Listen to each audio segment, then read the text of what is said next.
All right, I want to turn now to Newspoll, where today two things have happened. The first, the continued downward slide in Labor's vote, and the second, that for the first time since the election, the coalition's overtaken Labor on a two-party preferred basis. Now, at the same time, we've also had in-depth research by the Redbridge and Accent groups that's found growing pessimism around cost of living, in particular home ownership and retirement, and the blame's largely being laid at Labor's feet. Joining me now to get the drum on all of this, Director at Redbridge, Samaras. Welcome. I want to start with that 2PP result to the coalition that's come out in Newspoll. What's interesting here to me, so there wasn't a move on either of the major parties' primary vote. We get the change in 2PP via a drop for the Greens and a pickup for One Nation. Now, a Greens vote doesn't normally migrate across to One Nation. So how do you read this result? Yeah, it's basically sampling. So whether this sample is more accurate of a read of the electorate versus the previous one, we don't know. But it's about sampling. So clearly this sample had a little bit more One Nation voters in it than the previous sample. And I think that's what's led to the two-party preferred being a little bit in favour for the coalition. But look, in general, the trend is continuing. Labor's stuck in the low 30s. The coalition's in the high 30s, probably 40s. Some other polls have them in the 40s.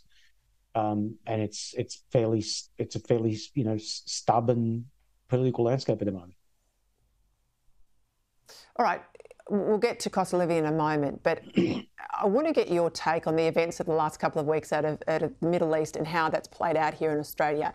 Now, I'm not suggesting for a moment that those images we've seen on the streets are outranking cost of living in terms of voter sentiment, but are we starting to get some assessments here about the Prime Minister's character, about the government's ability to manage social tensions? Is that playing out in what we're seeing in your polls and others? It plays out in the fringes. So if you're on the pro-Palestinian side of the political fence, you probably think that Labor's not taking a hard enough stance on this. If you're on the pro-Israeli side of the political fence, you probably think Labor's not taking a hard enough stance on this. So him sitting in the middle is losing the fringes on this debate. And this debate does belong in terms of where the Australian public sits on the fringes. So it rarely gets brought up with us in our focus groups. People are focused completely on bread and butter issues. So where does this play out? Let's go to those then. Yeah. Let's go to those bread and butter issues. Because you're saying 85% of Australians believe it's impossible or unsure whether a young person can ever get into the housing market. The pessimism rates have gone up and they're highest in electorates held by Labor. So take us through what we know. Yeah, that's right. So we've used three measurements. One is, do you think future generations going to have a better lifestyle than the previous one? The answer is overwhelmingly the majority of Australians, in excess of 75% on average across all the federal seats, say no. Do you think that future generations will be able to afford a home without family assistance? Again, same results, predominantly no.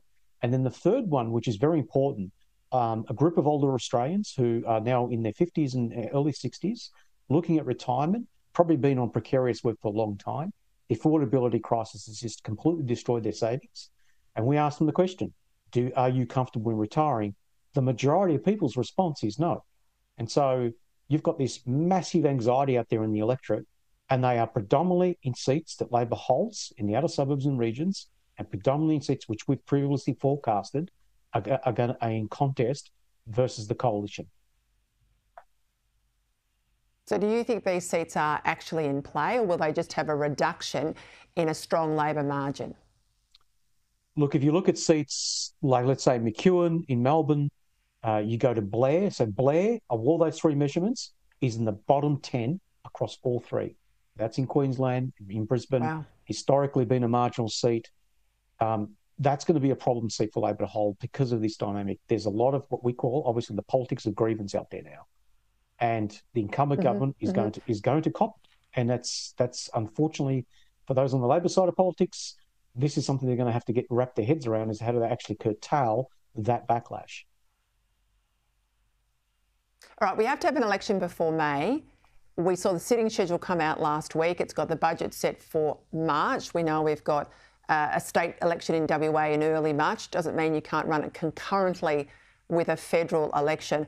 I know the Labor hardheads are just saying, hang on, things are going to turn, but they're getting worse. The trajectory is clearly one way. So can they arrest it? Can they take the nose of the plane out of crash zone and get it up in the sky? Can they turn things around? When do you think, looking at that sitting schedule, when do you think we should be plumping for an election? I think May is what we're looking at, May election. And I think they've stressed it out there because they want to see whether there's an interest rate cut. But my advice to them, if I was giving them advice, would be I wouldn't rely on an interest rate cut turning this boat around for you, because, again, we go back to those metrics that we talked about just before. The damage that's been done to people's household budgets is going to take years to repair. So, yes, it's going to help them from a narrative perspective that, look, we've turned a corner, stick with us.